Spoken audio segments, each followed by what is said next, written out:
ഈ പ്രഭാതം അവരുടേതാണ്. ഫുട്ബോൾ ലോകം വെട്ടിപ്പിടിച്ച ഏറ്റവും വലിയ വേട്ടക്കാരുടേത്, ബ്രസീൽ എന്ന രാജാക്കന്മാരുടേത്.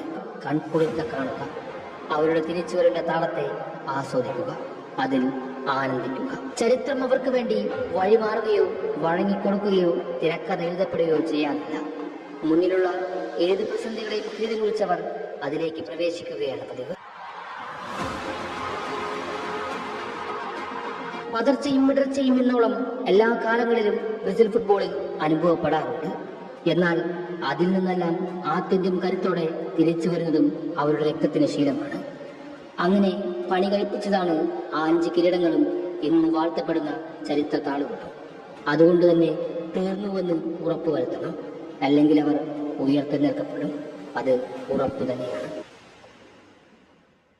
കാർലോ ആൻസലോട്ടിയുടെ പ്രവേശനത്തെ വിമർശന വാക്യങ്ങൾ കൊണ്ടും പരിഹാസങ്ങൾ കൊണ്ടും സ്വീകരിച്ചിരുന്നവർ, ഒറ്റ കളി കൊണ്ട് വിലയിട്ടവർ ഇന്ന് പുതിയ ബ്രസീൽ ശരിയെ കണ്ട് അമ്പരക്കുന്നുണ്ടാകും. സെൽസാവോ തിരുത്താൻ ആരംഭിക്കുന്ന പുതിയ യുഗത്തെക്കുറിച്ച് പരിഭ്രാന്തരാകുന്നുണ്ടാകും. അവസരങ്ങൾ പലതും നഷ്ടപ്പെടുത്തിയെങ്കിലും ആ പഴയ ബ്രസീലിന്റെ മുന്നാട്ടങ്ങൾ ഒരു തവണ കൊണ്ട് ഓർമ്മിപ്പിച്ച കളിയറക് പുതിയ യുഗത്തിന് രൂപം നൽകി കഴിഞ്ഞിരിക്കുന്നു.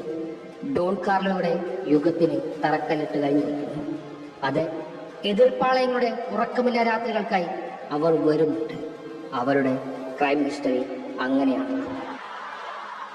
ആദ്യ കളിയിൽ നിന്നും മാറ്റം വരുത്തുന്ന ഫോർമേഷൻ, പരിവർത്തനം ചെയ്യപ്പെടുന്ന പൊസഷൻ ഫുട്ബോൾ, മുൻനിരയിൽ നടത്തിയ മാറ്റങ്ങൾ, ക്യൂന, വിനി, റാഫിനെ അടങ്ങുന്ന അറ്റാക്കിംഗ് സ്ക്വാഡ്, അങ്ങനെ പുതിയ പരീക്ഷണവുമായിട്ടായിരുന്നു കാർലോയുടെ ഇന്നത്തെ വരവ്. തലവര മാറ്റാൻ പാകത്തിനുള്ള പുതിയൊരു സ്ക്വാഡിനെ കണ്ടെത്തുകയാണ്.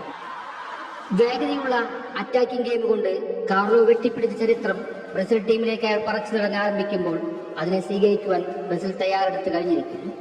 അതിന്റെ ഏറ്റവും വലിയ ഉദാഹരണമാണ് ഈ മത്സരം. കാസിയും ബ്രൂണോയും നിയന്ത്രിക്കുന്ന മധ്യനിര, ക്യൂനയുടെ കളിമികവ്, വിനിയുടെ ഫിനിഷിംഗ്, ഡിഫൻസിലെ ഫോർമേഷൻ സ്റ്റേബിലിറ്റി, അലിസന്റെ ആത്മവിശ്വാസം, അങ്ങനെ ബ്രസീൽ പുതിയൊരു യുഗം പണിയുകയാണ്.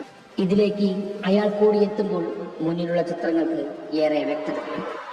ആ പഴയ ബ്രസീലിനെ സ്വീകരിക്കുവാൻ ഒരുങ്ങി നിൽക്കണമെന്ന് വ്യക്തമാണ്. അത് ആൻസലോട്ടിൽ വരും. തന്റെ ഇതുവരെ കാണാത്ത തന്ത്രങ്ങൾക്ക് മൂർച്ച കൂട്ടി അയാൾ പുതിയൊരു സാമ്രാജ്യം പടുത്തുയർത്തുക തന്നെ ചെയ്യും. അത് പലർക്കും നാശം വിതയ്ക്കും, പരിവേഷങ്ങളെ തകർക്കും.